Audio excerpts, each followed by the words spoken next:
Hola, bienvenidas, bienvenidos a una edición más de CEPAP Pregunta, el podcast del Seminario Permanente de Política y Administración Pública del Colegio de México, una iniciativa estudiantil. Yo soy Lucas Anaya Vázquez y me acompaña Rodrigo Iturbe para hablar de impunidad y sociedad civil en México. Bueno, para ello hoy vamos a hablar con la doctora Karina Solavere. Ella es doctora en investigación en ciencias sociales, investigadora del Instituto de Investigaciones Jurídicas de la UNAM y miembro del Sistema Nacional de Investigadores. Doctora, muchísimas gracias y un gusto tenerla. Buenos días, Lucas y Rodrigo. Un gran gusto poder participar en esta iniciativa. Gracias por estar aquí. La primera pregunta sería, ¿qué es la impunidad? Bueno, es una gran pregunta y es una gran pregunta por buena y es una pregunta muy grande. Entonces vamos a empezar por la concepción más acotada de la impunidad, ¿no?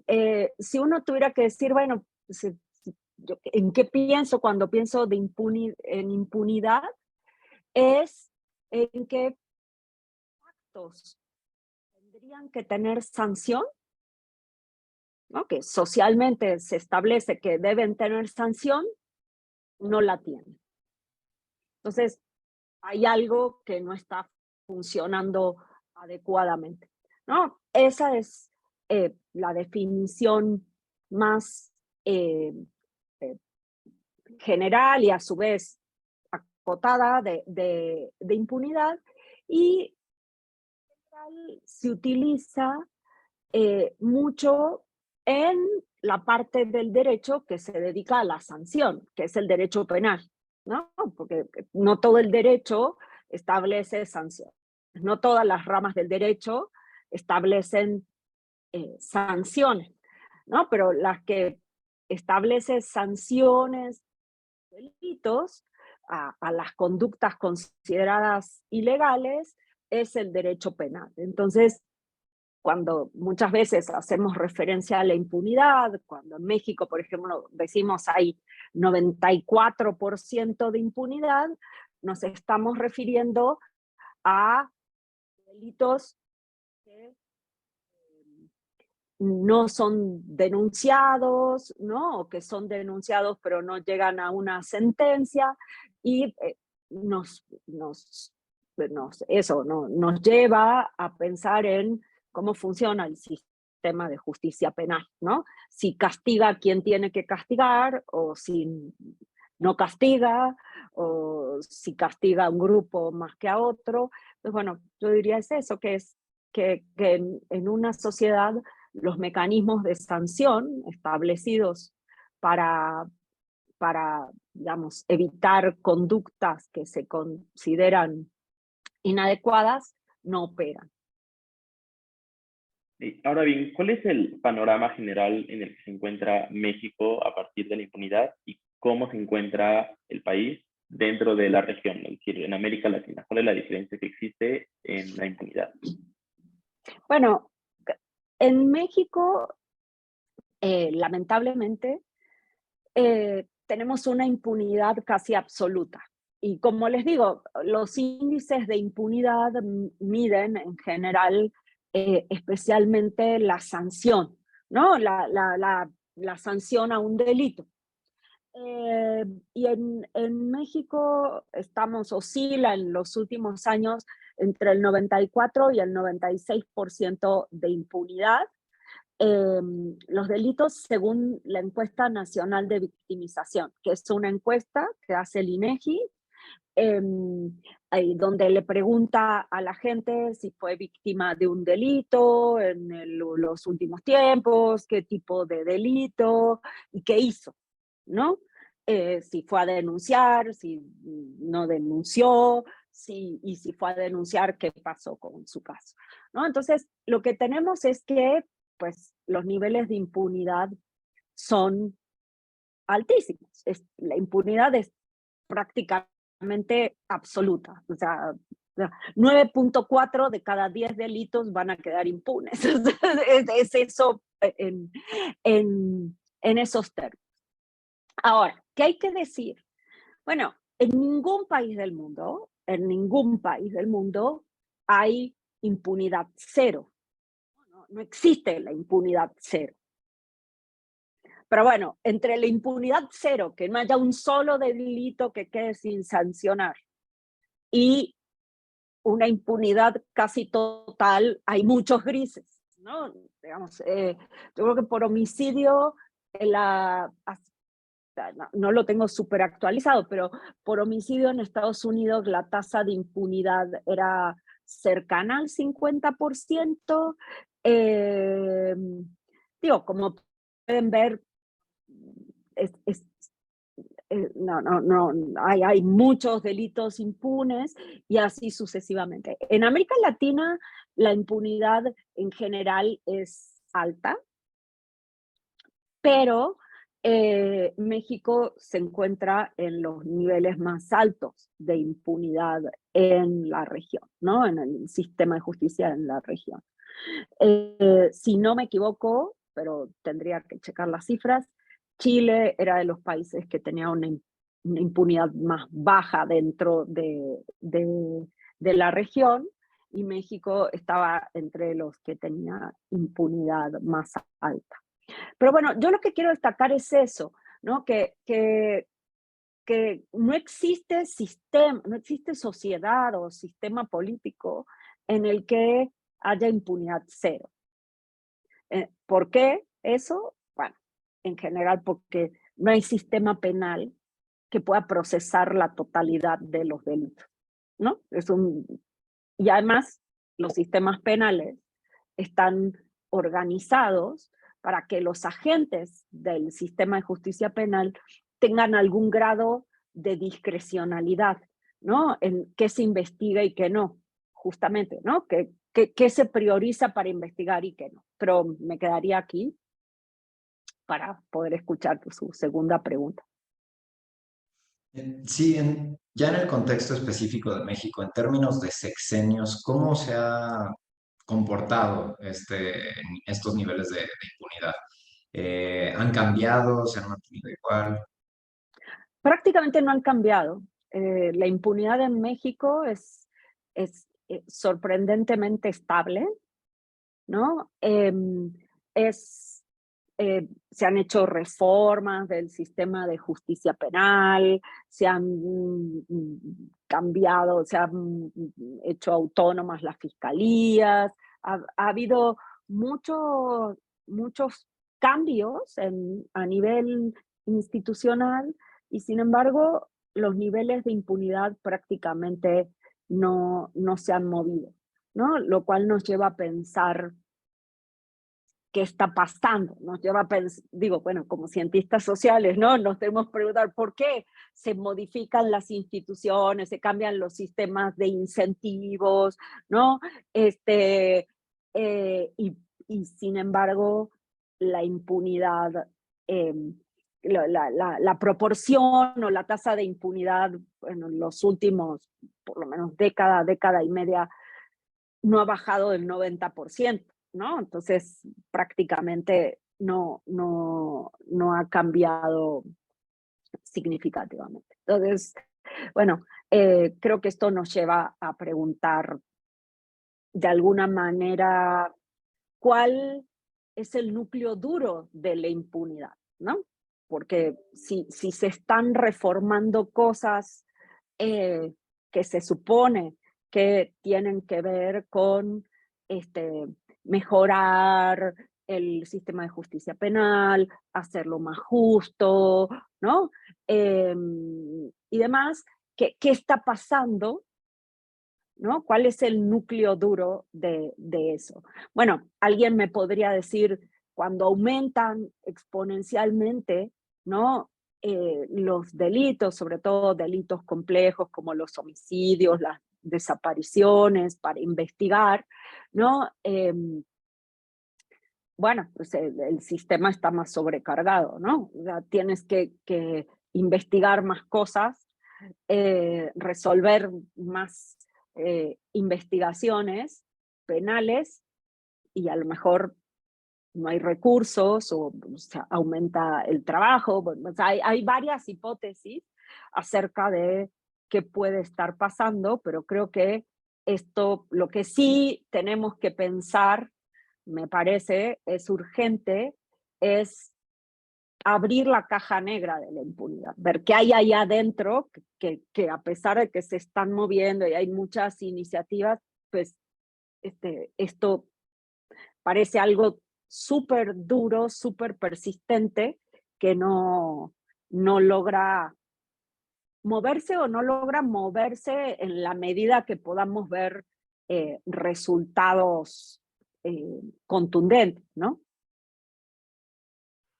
Y ahora bien, me surge la duda si primero estas modificaciones están encaminadas a atender el derecho que tienen las víctimas, o bueno, en general las personas, a la verdad y a la justicia. Entonces, no sé si nos pudiera comentar, primero, ¿qué es este concepto exacto de derecho a la verdad y a la justicia? Y por otro lado, ¿cuáles han sido las modificaciones, las reformas que se han llevado a cabo para atender este tema? Bueno, el derecho a la justicia, al acceso a la justicia, es un derecho humano básico que tienen todas las personas, ¿no? Que cuando uno es agraviado, tiene, digamos, la lógica del Estado de Derecho es que uno puede acceder al sistema de justicia para que se resuelva ese agravio, ¿no? Para que lo desagravien. Ese es el derecho a la justicia en general. Y en casos, el derecho a la verdad es un derecho que viene de, se ha conceptualizado y desarrollado en el mundo de los derechos humanos, justamente. Y tiene que ver con que en los crímenes en los que está, donde hay una intención de ocultar, ¿no? Las víctimas directas, o sea, la víctima directa, quien es afectada directamente, y las víctimas indirectas, esto es sus familiares, sus amigos y las sociedades en lo que esto pasa, sepan qué pasó. Sepan qué pasó. Y yo trabajo desapariciones y es un caso típico, ¿no? La desaparición es una práctica que se define por ocultar. Desaparecer es ocultar a alguien, ¿no? O sea, yo ejerzo violencia a través de ocultar el paradero de alguien. Entonces, bueno, el saber qué pasó, el saber a dónde está, el saber por qué desapareció, ¿no? ¿Qué motivaciones es parte, es clave, ¿no? Para, de alguna manera, atender los derechos de las víctimas y de las familias de las víctimas a, bueno, ¿qué pasó con tu ser querido? ¿No? Entonces, el derecho a la verdad está muy vinculado con el movimiento de derechos humanos y el paradigma de derechos humanos que pone en el centro a las víctimas y garantiza sus derechos en ese proceso, ¿no? El sistema de justicia debe garantizar, por una parte, brindar la justicia adecuada para superar el agravio o para resolver el agravio o para reparar el agravio, y en los casos en que sea pertinente debe indicar qué pasó, construir una verdad, ¿no? A veces se hace a través del sistema de justicia, que uno siempre se hace una investigación penal, ¿no? Cuando ustedes ven como en las películas, los fiscales investigando y todo esto, se busca ver quiénes son los culpables, ¿no? Lo que se investiga es tratar de encontrar quiénes son los culpables, pero también cuáles son los motivos, qué pasó y qué pasó con la víctima, ¿no? Porque no solo se trata de encontrar culpables, sino el derecho a la verdad tiene que ver qué pasó con las víctimas. Entonces, como les decía antes, a veces esto tiene que ver, se procesa en el sistema de justicia, en las investigaciones que se hacen en el sistema de justicia, y otras veces se desarrollan mecanismos específicos, ¿no? Como las comisiones de la verdad, ¿no? Que no son parte del sistema de justicia, no es que se abre un juicio o una investigación, sino que son comisiones que se crean donde la gente va y se recopilan diferentes testimonios y diferente información sobre lo que pasó en un periodo de tiempo para reconstruir, ¿no? Los caminos o los patrones en las violaciones de derechos humanos o las atrocidades que vivieron las sociedades, ¿no? O sea, Chile tuvo su comisión de la verdad, con el informe Rettig, luego Argentina tuvo su comisión de la verdad después de la dictadura militar y salió el Nunca Más, ¿no? Que es el producto, ¿no? El informe de la Comisión de la Verdad se llama Nunca Más. México ahora tiene 2 comisiones de la verdad en funcionamiento, uno por los crímenes cometidos entre el 60 y el 90, las violaciones de derechos humanos cometidas durante el 60 y el 90, ¿no? Vinculadas con la denominada Guerra Sucia, y hay otra que está funcionando en relación específicamente al caso Ayotzinapa. Son mecanismos que no se contradicen con la justicia, sino que muchas veces trabajan paralelos al Poder Judicial y que, digamos, también se comunican, ¿no? Pues muchas veces la información que logra, los informes que realizan estas comisiones de la verdad, son bases para poder empezar investigaciones judiciales. Claro, y a partir de esta situación estática y terrible de la impunidad, en la que hay niveles muy altos de impunidad en México, que evidentemente impiden el derecho a la verdad de las víctimas, y que además estos niveles se han mantenido prácticamente iguales durante los últimos años. ¿Cuáles han sido los esfuerzos de la sociedad civil y de la comunidad jurídica para generar avances en la materia? Bueno, un esfuerzo muy importante para mejorar el sistema de justicia fue el impulso de la reforma del sistema de justicia penal, que se plasmó en una ley, en una reforma constitucional en 2008, y que lo que establecía era el cambio del sistema de justicia penal, de la manera en que se concibe el castigo, ¿no? México tenía un sistema que se llamaba sistema mixto, ¿no? Donde el centro del poder en la investigación criminal estaba en los ministerios públicos, en las procuradurías, ¿no? En los MPs, que eran quienes tenían fe pública y llevaban adelante las investigaciones, y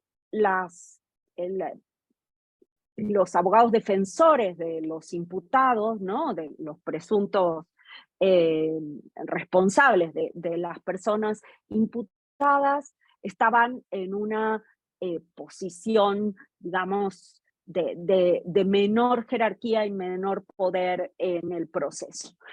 Y lo que se hizo, y eran todo un sistema escrito, todo era escrito, ¿no? Esto que vemos en las pelis del señor fiscal y el juez, no, acá era todo escrito, ¿no? Entonces se giraba un oficio para esto y se ponía otro escrito y se ponía otro escrito, y todo eran expedientes inmensos, con, bueno, una serie de prácticas para entender cómo funciona ese sistema. Les recomiendo que vean el documental Presunto Culpable, que creo que lo resume muy bien cuáles eran estos problemas. Entonces, bueno, lo que se hace en el mismo tono que muchos otros países en América Latina, hubo una ola de reformas penales, de sistemas de justicia penal en América Latina, es que se pasa de un sistema mixto, ¿no?, donde el centro es el Ministerio Público, a un sistema que se llama adversarial. ¿Qué supone el sistema adversarial? Que tanto el Ministerio Público como los defensores, la defensa de las personas imputadas, están en condiciones de igualdad en el proceso. Y que tienen que presentar pruebas, ambos en nivel de igualdad, ¿no?, a juez, y el juez con esa evidencia resuelve. Entonces, ¿qué significa? Que si el Ministerio Público no hace bien su trabajo y la defensa hace bien su trabajo, pues si presenta mejores pruebas, si presenta mejores elementos, pues se van a caer los casos, ¿no? Y el juez no puede agregar cosas. El juez tiene que decidir con lo que le presentan, ¿no?, en las ambas partes. Y además pasó de ser escrito a ser oral, ¿no? Entonces ahora los juicios son orales, ¿no? Ya no es el expediente escrito, sino que hay audiencias orales donde el juez tiene que estar presente y las partes presentan sus alegatos, sus pruebas. Hay diferentes audiencias para diferentes cosas. O sea, es más parecido a lo que estamos acostumbrados a ver en las películas de abogados gringas, ¿no? En la serie. Bueno, yo soy fan de las películas y series de abogados y abogadas, entonces es mucho más parecido a lo que estamos acostumbrados a ver ahí. Entonces, bueno, hubo una primera reforma, fue esa, que hubo un movimiento muy fuerte de academia, organizaciones de la sociedad civil, cooperación internacional, que hay que decir que es una tendencia que emergió del sur, emergió de, el impulsor principal fue Alberto Binder, un penalista argentino, que en la salida de la dictadura se dio cuenta de los resabios autoritarios, ¿no?, que tenían los poderes, los sistemas de justicia penal, y empezó a promover la reforma, tuvo mucha acogida en Chile, se fue dispersando y finalmente llega a la cooperación internacional, sobre todo el estadounidense, y hay muchos recursos para ponerla en marcha. Pero sí, eso lo quiero enfatizar, ¿no?, porque hay mucha gente que a veces dice, no, es una copia de los gringos, y en realidad el movimiento vino del sur hacia el norte y no del norte hacia el sur, ¿no? Eso fue, esa reforma es muy importante. Pero esa reforma tenía además otras cosas. Garantizaba los derechos de las víctimas y de los imputados, ¿no? O sea, las víctimas tenían derecho, por ejemplo, de ser partes de los juicios penales, y los imputados también, un derecho clave, la presunción de inocencia, ¿no? En un Estado de Derecho, todos somos inocentes hasta que se compruebe en última instancia que somos culpables. Y ante la duda, no se puede condenar a nadie, ¿no? Y entonces esa fue otra parte muy importante, ¿no? Los derechos de las víctimas y de los imputados. Pero a la vez, como comenzó en ese momento el aumento de la violencia en México, a la vez que se hizo esta reforma, que era muy garantista, digamos, de derechos para las víctimas y para los imputados, también se incorporaron algunas cláusulas que establecen como un régimen de excepción para el crimen organizado, ¿no? Para casos de crimen organizado. Entonces, los casos de crimen organizado se mueven como en otra lógica, donde se puede detener hasta por que es el famoso arraigo, hasta por más de 40 días a una persona para indagarla, ¿no? Y el problema es que ahí hay una definición poco clara de que es bastante imprecisa de que es un grupo de crimen organizado, ¿no? Que un grupo de crimen organizado, según el código en México, son 3 personas que se reúnen con el objetivo de cometer actividades ilícitas, ¿no? Entonces es una definición muy difusa, porque eso implica desde el cártel de Sinaloa a un grupo de estudiantes que van a cortar, que se organizan para cortar el Ajusco o el periférico, o no, un grupo de científicos que forman parte de una asociación. Entonces, bueno, ahí hay todo un tema. Pero esa reforma fue muy importante, fue una reforma penal muy importante, cambió la cara del sistema definitivamente y tuvo 8 años para implementarse. A partir de 2016 está en funcionamiento, está vigente en todo el país y hay varios estudios, los niveles de implementación son distintos por estado, pero en general ya está funcionando. Entonces yo diría que esa es una de los mecanismos que se implementó. Pero después, en otros casos, lo que se implementaron fueron actividades, eso les decía, el movimiento fuerte de la sociedad civil, pero después a nivel de la defensa, ¿no? Por ejemplo, de defensoras y defensores de derechos humanos, de personas imputadas, hay estrategias mucho más focalizadas, no una reforma constitucional, ¿no? Sino estrategias más focalizadas. Por ejemplo, en los casos de desaparición, muchas veces lo que se han hecho son mesas de diálogo, ¿no? De los familiares con los ministerios públicos mediados por organizaciones de la sociedad civil y abogadas y abogados, hubo en Coahuila, en Nuevo León, hay en otros lugares, y es un mecanismo donde una vez por mes, ¿no? Las familias, los abogados y los ministerios públicos se reúnen para ver cómo van los casos y establecen acuerdos de lo que tienen que hacer los ministerios públicos el mes siguiente, ¿no? Y vuelven a checar el mes siguiente. Entonces, esa es una estrategia. La otra estrategia que se ha utilizado también para tratar de evitar la impunidad es lo que se llama la federalización, ¿no? Muchas veces la mayor parte de los delitos se procesan a nivel de los estados, ¿no? Pues la mayor parte de los delitos son delitos comunes, ¿no? De robo, homicidio. Entonces se manejan con las fiscalías estatales, quienes están a cargo son las fiscalías estatales. Entonces muchas veces en casos importantes lo que se busca, las familias buscan sacarlo del Estado y llevarlo a la esfera federal, que lo atraiga a la esfera federal para que salir de ese contexto, que por ahí pueda haber intereses o corrupción o amenazas del crimen organizado o autoridades locales involucradas que puedan obstaculizar la investigación y se federalice. Y otras estrategias también tienen que ver con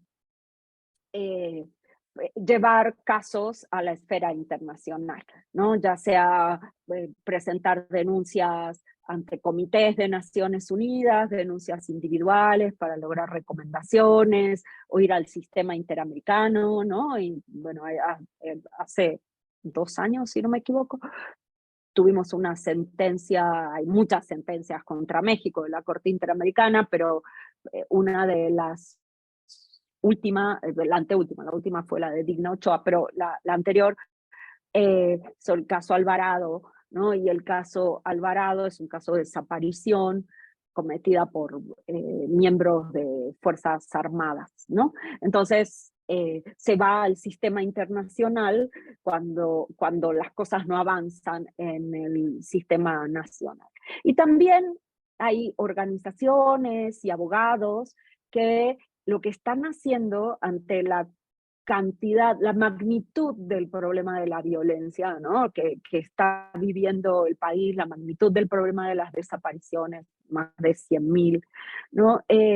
Están haciendo estrategias de alfabetización jurídica para la gente, ¿no? Para que las propias personas tengan los elementos y puedan enfrentar a un ministerio público, puedan solicitar y hablar ese lenguaje para que puedan ellas mismas hacer seguimiento de sus casos y bregar por sus derechos. Y si uno habla con familias, por ejemplo, de personas desaparecidas que por su propia tragedia llevan varios años buscando a sus familiares, uno se da cuenta, ¿no? de cómo han aprendido, de cómo tristemente han tenido que zambullirse, ¿no? en el sistema de justicia y te dicen y te explican cómo se hacen las cosas y cómo hacen las cosas para moverse. Yo diría que son estas diferentes estrategias, ¿no? Una de reformas institucionales y constitucionales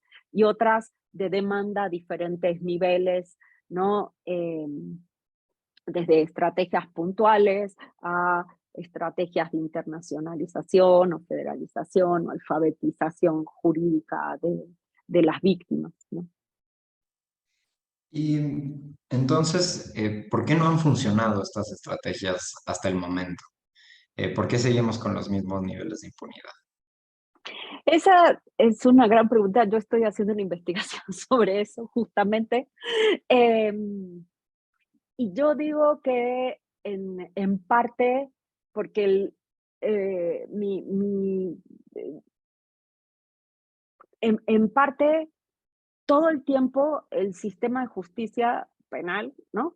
O sobre todo las fiscalías, los ministerios públicos, en algunos casos, porque también hay que decir, no todos los delitos son iguales, ¿no? O sea, cuando hay el delito de secuestro se maneja de otra manera, pues tiene que ver con gente que tiene más recursos económicos, ¿no? Que tienen mayor capacidad de influencia, es distinto a cómo se maneja la desaparición, donde existe el imaginario habla de que, bueno, el que desaparece seguramente andaba en algo rarito, ¿no? Y no, yo no digo que sea así, lo que digo es que el imaginario opera un poco en ese sentido, entonces no todos los delitos se investigan igual, hay delitos que tienen, digamos que se investigan un poco mejor o hay más recursos para investigarlos, pero creo que lo que sucede es que el sistema de justicia, el sistema, las fiscalías, en mi experiencia, en mi investigación, que se basó en entrevistas a abogados que llevan casos de desaparición, que todo el tiempo los jala a tener que pelear, gastar mucha energía por lograr las cosas básicas. Por ejemplo, que les den copia del expediente. Tienen que hacer otro juicio para tener una copia del expediente que tienen que defender, ¿no?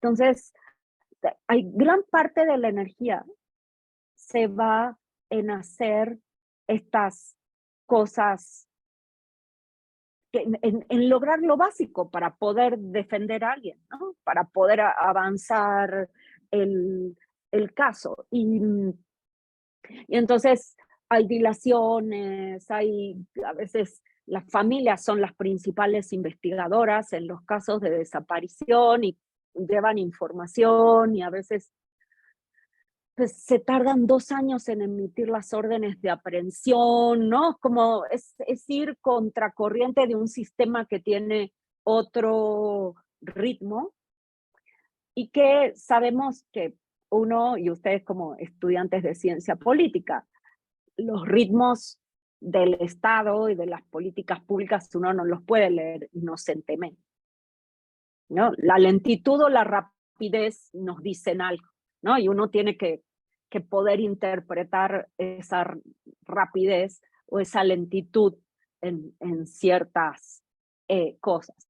Entonces, yo lo que creo es que la impunidad, hay algo ahí en las fiscalías que no llegamos a desentrañar y que nos tenemos que zambullir a investigar, ¿no? E investigar mucho más para ver los mecanismos y yo creo que hay que ver mecanismos a diferentes niveles, ¿no? A nivel de el fiscal general, ¿no? De la política criminal de esa fiscalía, ¿no? ¿Qué delitos son prioritarios, ¿no? El robo a casa habitación o las desapariciones, ¿no? Digo, de las fiscalías, el fiscal general ve muchos delitos, ¿no? Desde eso, el robo a casa habitación, la violencia doméstica, el narcomenudeo, el secuestro, ¿no? No sé, feminicidios, homicidios, desapariciones, todos los delitos que pueden. Entonces, primero a nivel del fiscal general, ¿cuál es la política criminal? ¿No? O sea, ¿dónde está la prioridad? ¿A dónde se asignan los recursos? ¿No? Que también ustedes como futuros politólogos, pues, ¿a dónde se pone más dinero y menos dinero en el Estado y en las dependencias? Nos dice algo acerca de las decisiones políticas, ¿no? El otro nivel es el nivel de las fiscalías especializadas. Ustedes saben que en México se ha optado por un sistema de fiscalías muy especializadas, ¿no? Entonces está la Fiscalía de Feminicidio, la Fiscalía de Trata de Personas, la Fiscalía de Desapariciones, la Fiscalía de Violencia Doméstica, la Fiscalía de, no sé, crimen organizado, ¿no? Entonces, esto, esto genera mucha dispersión, ¿no? Porque un caso de desaparición muchas veces es un caso luego termina siendo un caso de feminicidio, un caso de trata de personas, las personas desaparecen por muchos motivos, y entonces hay otro nivel de decisión de cómo se coordinan, cómo se trabaja a ese nivel, qué recursos tienen, ¿no? Cómo hacen las cosas. Y después está el nivel de los ministerios públicos, que son quienes llevan los casos, ¿no? Que son quienes están en el campo, quienes están en el día a día de esto. Entonces me parece que hay que mirar estos tres niveles, y nosotros le llamamos, hay que mirar a los actores de veto, ¿no? Porque yo les decía, bueno, los abogados hacen un montón de cosas, la gente se moviliza, pero parece que este elefante no se mueve, ¿no? Entonces, bueno, lo que tenemos que ver es al elefante, ¿no? Porque si todos lo que estamos queriendo es mover todo y esto no logra, hay que ver a los actores de veto, si es el elefante, si hay otros elefantes que están impidiendo que este elefante avance, ¿no? Entonces yo creo que hay mucho por hacer en ese sentido. Sí, y justo esa era la siguiente pregunta que yo lo quería hacer, que a partir de justo cuando yo escucho todo el esfuerzo que ha hecho la sociedad civil en la materia y que sin embargo fracasa porque no logra reducir realmente los niveles de impunidad, ¿por dónde diría usted que se debe continuar, a lo mejor desde este impulso de la sociedad civil, el combate a la impunidad?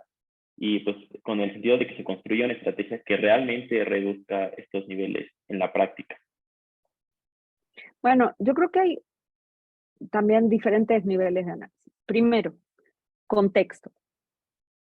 Hay más de 100.000 personas desaparecidas, hay más de, por año, no recuerdo ahora cuántos homicidios hay pendientes, solo por poner dos delitos, ¿no? Que está por encima de lo cual de lo que cualquier sistema de justicia penal en cualquier lugar del mundo está en condiciones de hacer. Porque los sistemas de justicia penal no se hicieron para procesar este tipo de delitos en esta magnitud, ¿no? Una cosa es tener un caso de desapariciones e investigarlo, que es difícil, y otra cosa es tener 100.000. Entonces, bueno, primero hay que pensar en estrategias distintas, ¿no? En estrategias para manejar el número. O sea, tú no puedes investigar uno a uno, porque no,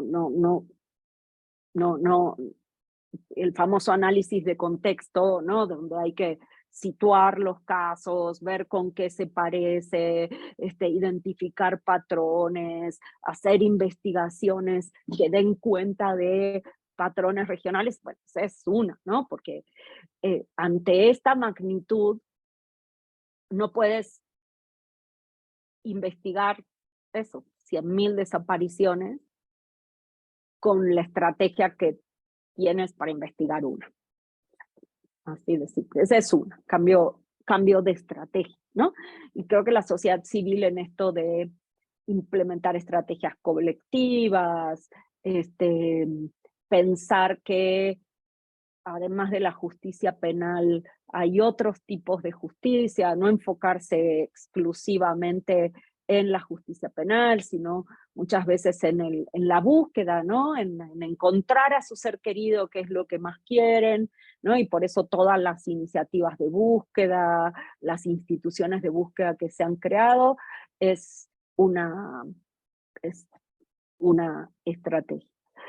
La otra estrategia es reconocer, esta es una estrategia por parte del Estado, ¿no? Reconocer que si tú tienes un problema de esta magnitud, no lo puedes resolver con las mismas herramientas, es un problema distinto, ¿no? Si tú tienes que tirar abajo una montaña y lo que tienes es un martillo, pues no vas a tirar nunca abajo esa montaña, tienes que dinamitarla, ¿no? Para que pase algo tienes que dinamitarla.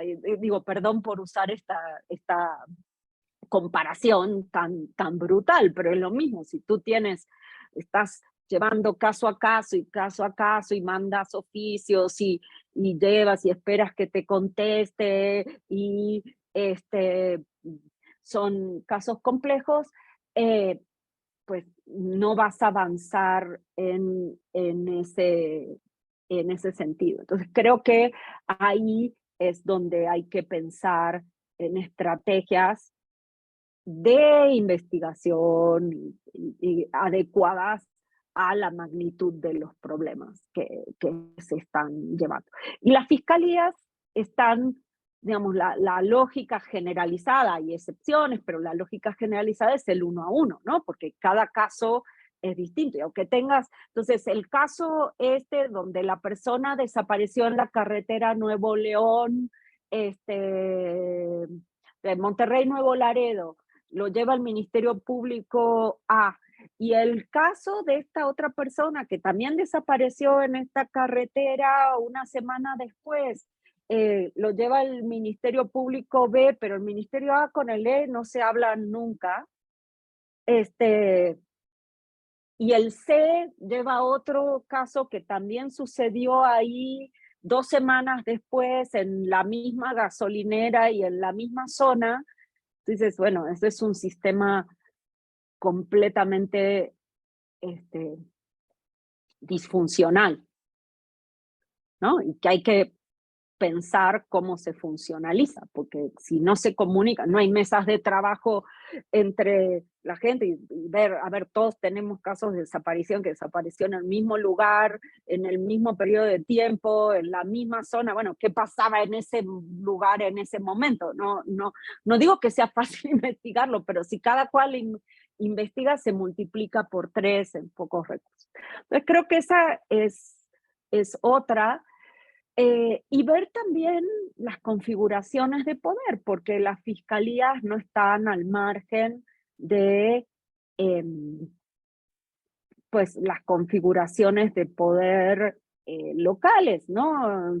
Si un país que que puede vivir con más de 100.000 desapariciones y puede funcionar y no es el tema de la agenda, definitivamente es digamos, ahí tenemos un problema, ¿no? No es prioridad en la agenda política, y hay que preguntarse por qué no lo es, porque es un tema tan difícil que nadie lo quiere abordar, porque es una papa caliente que nadie sabe por dónde operar, porque hay muchos intereses que quieren ocultarlo y que permanezca así. Sabemos que hay lugares en el país donde las configuraciones de poder, hay lo que llama la literatura llamado gobernanza criminal, ¿no? Donde el crimen organizado, de agentes del Estado, hay una sinergia. Hay muchas condiciones que tenemos que considerar en relación con esto, pero creo que lo que hay que ver es definitivamente a quién le importa superar la impunidad y quién está ganando y quién está perdiendo en esto, ¿no? Pues, si esto persiste con una estrategia como esta tan persistente, tiene que ver con que, y tan disfuncional por otra manera, tiene que ver con que alguien está ganando y lo que tenemos que identificar es quién está ganando con esto, ¿no? Creo. Pues sí, sin duda todavía queda mucho camino por recorrer y más pues, se alarga si no se implementan realmente estrategias enfocadas a reducir estos niveles. Pues nada, con esto llegamos al final, doctora. Muchísimas gracias. Le agradecemos a nombre del Seminario Permanente de Política y Administración Pública del Colegio de México habernos permitido conversar con usted. Le vamos a dar seguimiento al tema y pues no sé si usted quiere agregar algo más. No, les agradezco muchísimo la invitación. Es un gran gusto poder colaborar con el seminario permanente y aplaudo enfáticamente la iniciativa de los estudiantes, de las y los estudiantes. Pues Muchas bueno, muchísimas gracias. gracias. Y les invitamos a seguirnos en nuestras redes sociales, en Instagram, Twitter y Facebook, así como en nuestro blog y en el podcast. Pues nada, este fue todo el episodio y muchísimas gracias.